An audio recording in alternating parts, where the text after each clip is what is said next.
When you hear the air attack warning, you and your family must take cover.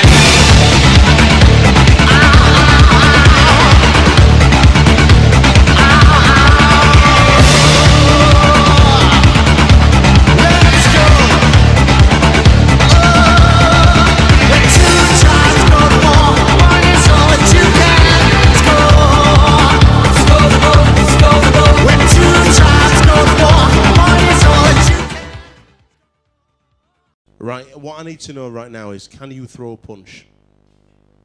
I can receive one. Can you, I've heard you've been in the wars. I've heard you've been having a bit of a dust up. We're gonna get you versus Josh Charnley. No, you, Josh. Keith, explain the game. It's your game. You explain it. I'm lost. No, we've got a few games going off. We've got a punching challenge, a boxing challenge. We've also got darts, and we've also got a golf challenge. Starting off with the boxing challenge, we've got two teams. It was supposed to be Jones-Buchanan v Batley, but Paul O'Halloran, the owner of this place, who thinks he's the king of Batley, was supposed to sort out some Batley players. Looks a lot like Keith. Yeah, he's like Keith's dad. A shorter, fatter version of me. You won't be able to see him because he's actually stood up there. He does look as though he's sat down, but it was supposed to be sorting out some Batley players, so we're having to change it to a Super League team v Jones-Buchanan. And the Jones-Buchanan team's going to be Glenn Morrison, Austin Buchanan and Wayne Godwin. And the Super League team is going to be Alex, who was supposed to be in the Batley team, Josh Charnley, and we've drafted in Paul Sykes, who's done a bit of Christmas shopping, and he's got a little bit more than he's bargained for by joining in today. The Spaniard. Paul Sykes. Right, Keith, do you need some members of the audience to help you with your challenge? We are going to get some people for the boxing challenge. We need one person for each team. I'm more inclined to go for the females for the boxing because it's more funny watching them punch. Right. But you don't need to worry though, because half of these punch like girls anyway. Right, so. Keith's going to go into the audience and find some volunteers. Tyre is going to play the funniest video ever in rugby league history. This guy, Mick Morgan, I work at Halifax now, Halifax Rugby League Club, and we had the privilege of playing Cass in our Boxing Day friendly, and I was so excited because I actually met Mick Morgan. And we're going to play some commentary of Mick now. I don't know if you've seen this or not. You may or may not have seen this. This is class. They can't speak.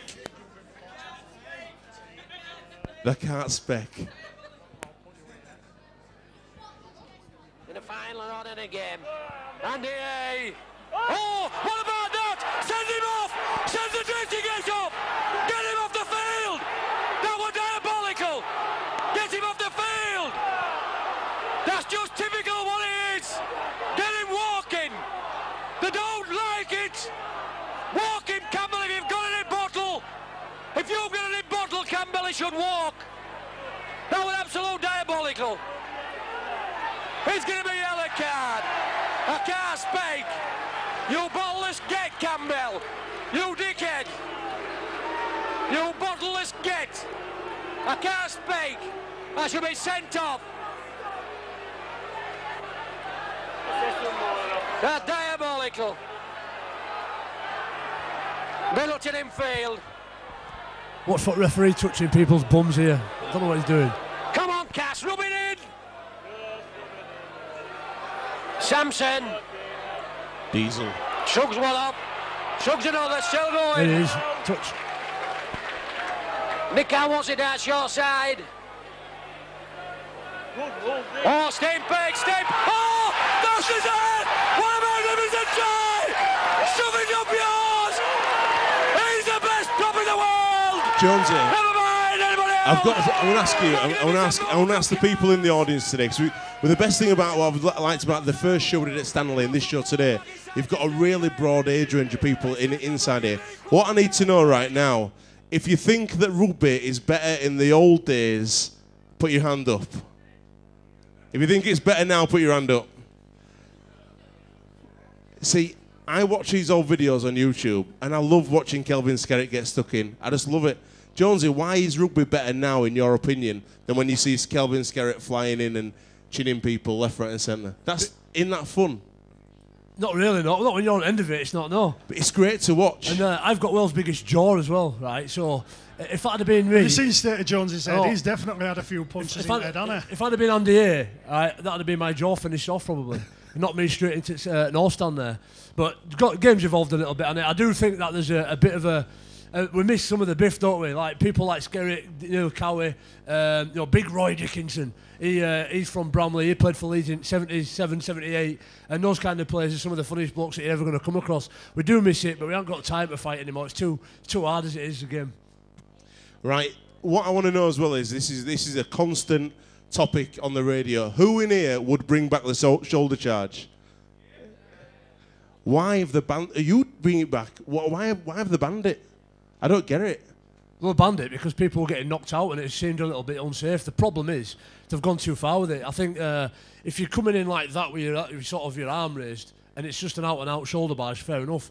But if you're sort of defending and the ball gets turned and you just whack straight into somebody, I think it's all right. You've got a bit of play. But I once watched a rugby union game, right, and there was a shoulder charge in it.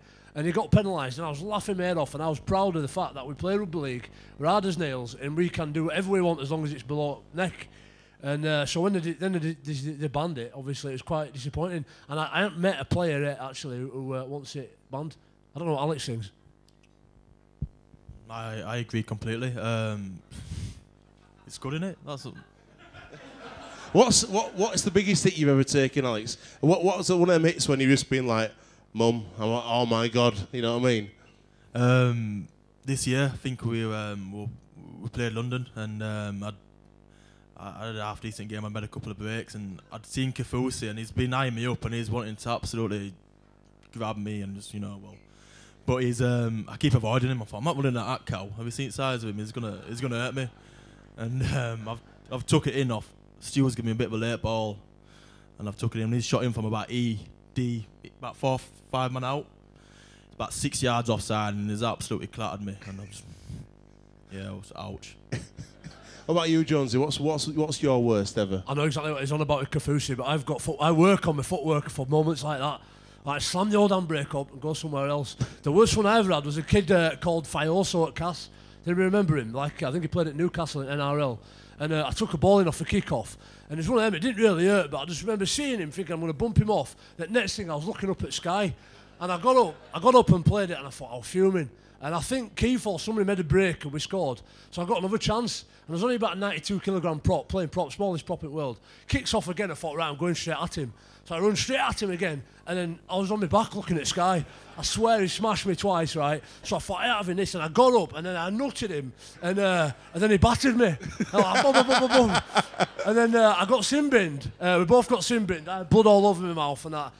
And a bit later on, they kicked off again, and I thought, I'm running round in this time. I didn't run as back. Talking of you getting battered, have we got the video of Jonesy getting battered? Can we show that? Should we show Jonesy getting a good hiding? Who wants to see Jonesy getting a good hiding? Oh, thanks. You've got some fans here, Jonesy. If he's got it, this is England 2005, England A. We were at Widnes, and in a game against Australia, I was watching the review the week after, and my nana come running on pitch because they'd all been fighting. Honest truth. But this one here, if you watch Mark Calderwood, he plays kabaddi, he touches and run off, touch and run off. And Lee Radford, who's the old coach now, he actually comes in and saves my life. He stops me from being killed. Might have to wind it on a little bit. You got some sound, Tyre? This is back when I had hair as well. I had a beautiful head of hair. That Bales? That's Bales, that. I think the Tongans are just getting a little bit frustrated. Oh, swinging arm from Tyrone Smith. But this is good to spot. If the England players now, it will see if they can keep the composure at this level. When everything, including the kitchen sink's being thrown at them, just keep your composure and ask them to look at the 3 minutes to go. Just wind it on a little tiny bit. And again, Richard Silverwood. Look how young Silvers looks there. For the Tongan captain, and with it's all gone wrong for Silvers, hasn't it? About there. There we are. Here we go. This is a penalty. So Ewan Dowles, you all remember Ewan Dowles at Hull? The big cow. He takes ball and gets bullied by Sam Moore, I think. Finale for this Tongan side because they've done really well to get to this Federation Shield final. That's me. Nobody was anticipating. It's on again, and again there was a. Where are you running? Where are you? And there's an England player getting. There's about 8 of them on you. Curled up like a little girl on the floor. Everybody's having a scrap. Oh, Calderwood's kabaddi. Oh, away on the far side, and Richard Silverwood could do with just It's still going at you. blowing the final whistle. Yeah, it's a very disappointing end, this. I think there's a slow motion replay. Set two for Letty Matteo. He's lost control there on his. So I wish you were here. What, for a change? Oh. No, he's all right, Silverwood. He's all right. We had Bentham on last week, didn't we? Bentham were great. And Phil Bentham took us through that Mick Morgan clip, and he explained why referee were touching people's bums. He explained what he'd have done if it had been his game. And there we are, look. Nearly there died. you are, Jonesy. Could have been I'll take 8 of them on. Could have been end of me. I'm just sacrificial, mate. I'll sacrifice myself for the rest of the team. You are actually doing nothing there. But look, crawling away. You crawled. That's before I looked like a suicide bomber as well, back then. Right, I'm going to get one more guest up on stage now, and he's.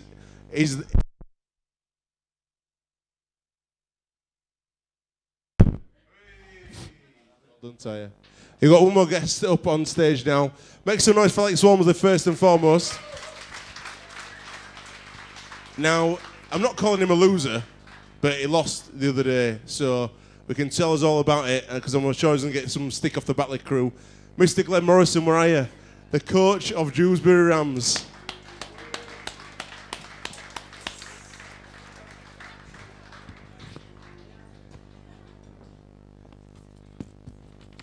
How you doing, big man? Not much love for you in here, is there? No, mate, unfortunately, no. Yeah, obviously you've recently retired, 2011, same year as me. Successful playing career, played over 300 games. I think it was 6 teams in Australia. You've had quite a few teams, haven't you? Talk about coming loyalty, over to mate. Bradford, and then Wakefield. How have you actually found the transition from playing going into coaching? I've enjoyed it, mate. I've coached sort of throughout my career.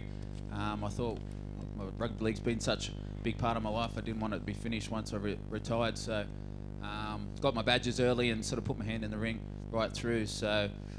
The tradition, the mix hasn't been too hard. Given a head coach now in the championship, it's about keeping it fun. The boys are there because they love their rugby. They're not there for the money, so it's a good thing. So I'm really enjoying myself. You were. I'm going to say, Austin, you've heard that. He's making it fun in training, so it's all about fun for you boys. What are you talking about? I've never been beat me. I'll paint you with pink, innit? Well, I got Austin in the change rooms, and that's probably one of the biggest reasons I signed Wagga. Everybody sees what he does in the change rooms with his helicopter. So we've got two fun boys in the change room. You're famous for completing your level 3 coaching course in about a year. Was that about a year? It's supposed to take about 2.5 years. You did it in a year, and everybody's going, "Oh, Glenn, you're like the gold standard of finishing a level 3." So it's obviously something that you enjoyed doing, wanted to do. When did you know as a player that you wanted to become a coach?